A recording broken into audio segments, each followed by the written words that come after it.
Lammiin kootoon qabu dirree tapha siyaasaa walitti kan darbattanii kubbaa miti rasaasa. Rakkoo nageenya Oromiyaa lixa keessuma godin qeellam Wallaggaatiif Wallagga lixa keessatti uumamti dheechuun uummati baay'een naannoo baqatan VOA Afaan Oromoo lakkoofsi namoota qaamolee nageenyaatiin lixa Oromiyaatti jeefamanii dabalaa dhuuf Oromiyaa Miidiyaa Neetwoork poolisiin federaala naannoo Dambidooloo qaamni hidhate sochoo barbadaa'ee jedha BBC Afaan Oromoo Oromiyaa lixaaf kibba keessatti seeraaf sirni eeggatanii gaggeeffamoo jira. Amnesty International dabalatee dhiyootana guutuu miidiyaaleetiif dhaabbileen idil addunyaa waa'ee lixa Oromiyaa kan ol kaasanii lallabu lubbuun lammiilee hedduulleen badde intarneetiin addaan citu namoota hedduulleen akkuma kan naannoo lollaa baqachuu jira. Mootummaan qaamolee hidhatanii maqaa waraana bilisummaa Oromootiin bosona keessa socho'anii uummata daraaran balleessuuf opereeshinii godhuu jira jedhu. Uummati immoo mootummaan maqaa garee tana da'oo godhachuun lubbuu lammiilee nagaa balleessuun uummata nagaa miidhuu jiraachuu jabeessanii hoommatu. Wamtaa teefuduu bataakaroo mootummaaf gareen hidhatte bosona keessa sochootu uummata qotate bulaatiif horsiifate bulaa kan irra gooteen. Godinaalee Wallagga lixa kanneen akka Beegii Qondaala, Mendi, Gullisoo, Yuubdoof Najoo lubbuun lammiilee hedduu baduun baay'eellee yoo gaargaltu. Dheet qeellam Wallaggaa kanneen akka Anfilloo Giida, Daalle Waabara, Sayyoof Laaloqilee lubbuun lammiilee nagaa qaamolee nageenya eegsisuu jedhaman keessumattuu raayyaattis biyyaatiin nyaatamu. Namoota hedduun immoo qabeef qabeenyi isaanirra buqqa'anii gaar naannoo lollaa kanneen akka Gumuuzfaa baqachaa jiraachuutu odeeffama. Dhimma kanaan wal qabatee uummati Oromoo hoonya gargara kee jiraatu waan lixaaf kibba Oromiyaa godhamuu jiradheeffatanii yoo balaaleffatanii. Artistoonni akka Yoosan Geetaahuun faan sirbu waattu jirjir yeroo gabaabaa keessa gabayaan roolchoon kaan miidiyaa hawaasarra ba'anii waan hedduu jechuu jiru. Jarkan keessa yaada yoo sadii tokko fudhachuun gara yaada waliigalaa deebiin. Profeesar Asaffaa Jaalataatiin itti keeyyad. Mootummaan Itoophiyaa kasirna faashistummaarra bobba'u yoo dhiigi ilmaan Oromoon dhangalaasin lubbuun jiraachuun itti ulfaachuun isa nam gaddisiisa. Uummati Oromoo gatii sirree eeggamtuun baasuun Oromiyaa walaba jaarrachuu qab jechuun afaan Faranjiitiin yoo qoru. Hayyuu Yuunivarsiitii Keetering Profeesar Iziqeel Gabbisaa immoo dhimma kanarra waan namooti bal'inaan jedhan qooduun yookaan sheer godhuun arrees reebuudhaaf mootummaa biyya hamma dalii dheeraarra godhamuu jirjajjabe.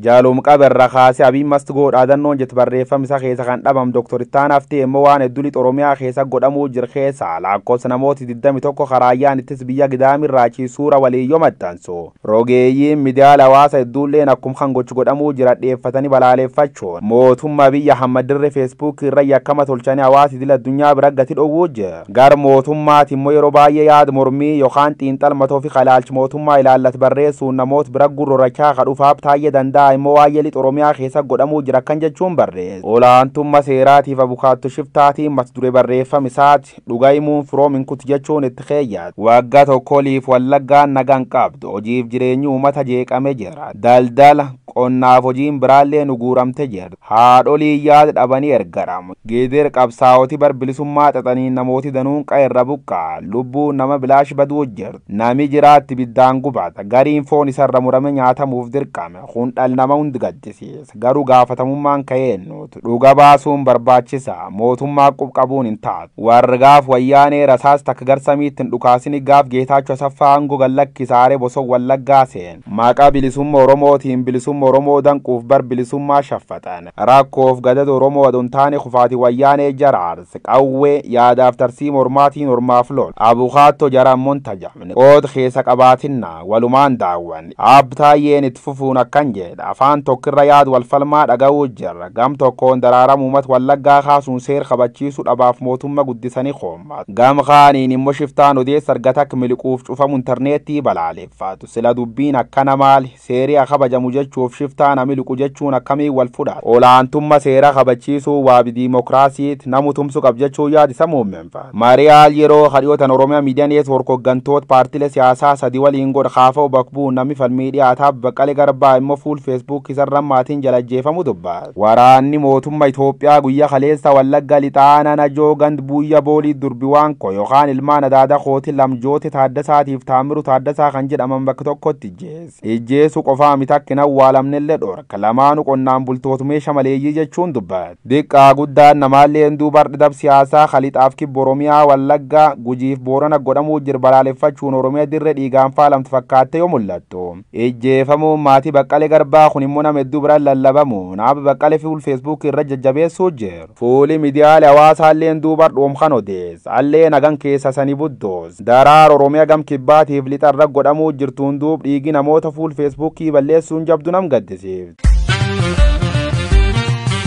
Tun dhiittaa mirga dhala namaa mootummaa Itoophiyaatiin gaggeeffamaa jiru qorannoo walabaa sadarkaa addunyaa International Investigation barbaadaa jedha addi bilisummaa Oromoo. Dhiyaa Oromiyaa godinoota Wallaggaa irraa tajaajilli quunnamtii akka bilbilaaf intarneetii erga mootummaadhaan kutame baatii tokko ta'ee jira jedha ibsi kun. Quunnamtiin cituurraa kan ka'e waan guyyaa guyyaatti ta'u ragaa guutuu wajjin yeroodhaan argachuun ulfaata ta'us ajjeechaa loltoonni fi hidhattoonni mootummaa Itoophiyaa lammiilee nagaa meesh maleeyyii civilians irratti gaggeessaa jiraniin lubbuun namaa akka baalaa harca'aa jiraachuun dhagahamaa jira jedha addi bilisummaa Oromoo. Keessattuu godinoota lama lixa Wallaggaa fi qellama Wallaggaa keessatti ajjeechaa fi miidhaa loltoonni mootummaa uummata irraan gahaa jiran jechi ittiin ibsan nu dhibee jira. Yakkoraanaa fi dhiittaa mirga dhala namaa jedhanii qofa ibsuun illee itti xiqqaata jedha. Kibba Oromiyaa godinoota Gujiittis haalli jiru kanarraa hedduu addummaa hin qabu. Roorroo bifa kanaan waggaa tokko caalaaf bulchiinsa waraanaa Command Post jalatti uummata kanarra gahaa jiru yeroo adda addaatti ibsinee furmaanni akka itti barbaadamu gaafachaa kan ture ta'us haga ammaatti rakkoon kunii fi sagaleen uummata keenyaa dhageettii isaaf malu argachuu hin dandeenye jedha ibsi kun. Yeroo ammaa ajjeechaan lammiilee nagaa meesh maleeyyii irratti gaggeeffamu hidhaan barnoota irraa ari'amuun barattoota manneen barnootaa olaanoo walumaa gala dhiittaa mirga dhala namaa fi yakki waraanaa uummata keenya irratti gaggeeffamaa jiru kun kan yeroo kamuu caalaa hammaataa fi ulfaataa ta'ee jira jedha ibsi adda bilisummaa Oromoo. Qorannoo qaama walabaa kan sadarkaa idil addunyaa International Investigation fi furmaata hatattamaas kan gaafatu ta'uu ibsa. Rakkoon kun yoo hatattamaan dhabsifamu ta'e gara haala kanarraa hammaataatti ce'ee to'annoodhaan ala ba'uu akka danda'u yaaddoo keenya ta'uu ammas irra deebinee gadi jabeessinee ibsinaa jedha. Roorroo ta'e jedhamee mootummaa Itoophiyaa uummata nagaa irratti gaggeessaa jiru kana cimsinee balaaleffan. Hatattamaan akka roorroon kun uummata irraa dhaabatus jabeessinee gaafan. Ajjeechaa lubbuu fi barbadaa'insa qabeenyaa dabalatee miidhaa hanga ammaatti dhaqqabee fi haala kanaan itti fufee dhaqqabuuf maraafis kan itti gaafatamu mootummaa Itoophiyaatii ta'uu ifa goonaa jedha. Maayirratti wanneen armaan gadii akka guutaman addi bilisummaa Oromoo gadi jabeessee gaafataa jedha. Tokko ajjeechaan hidhaa fi roorroon bifa hundaan uummata nagaa irratti gaggeeffamaa jiru kun hatattamaan akka dhaabatuu fi loltoonni uummata nagaa fixan jiran mooraa ofiitti akka deebifan. Lama rakkoon jiru karaa nagaa fi mariin furmaata akka argatuuf mootummaan akka haala mijeessu. Sadaffaa uummati sababa kanaan miidhaan garaagaraa irra ga'ee fi qe'ee ofii irraa baqachiifame qe'ee ofiitti deebi'ee nagaan akka jiraatuu fi miidhamarra ga'e irraa akka kabsatuuf birmannaa fi gargaarsa barbaachisu akka godhamuuf kan balleessaa fi murtii seera malee hidhaman akka hiikamanii fi barattoonni dabaan barnoota irraa ari'ataman barnoota isaaniitti deebisuuf haalli akka mijeeffamu. Arfeessoo yakka uummata nagaa irratti raawwatamaa jiruu fi miidhaa suukanneessaa gahaa jiru kana ilaalchisee qorannoo walabni sadarkaa idil addunyaa International Investigation akka gaggeeffamu gaafata. Addi bilisummaa Oromoo ibsa isaatiin injifannoo uummata bal'aaf adda bilisummaa Oromoo guraandhala tokko bara 2020 jedha ibsi isaanii.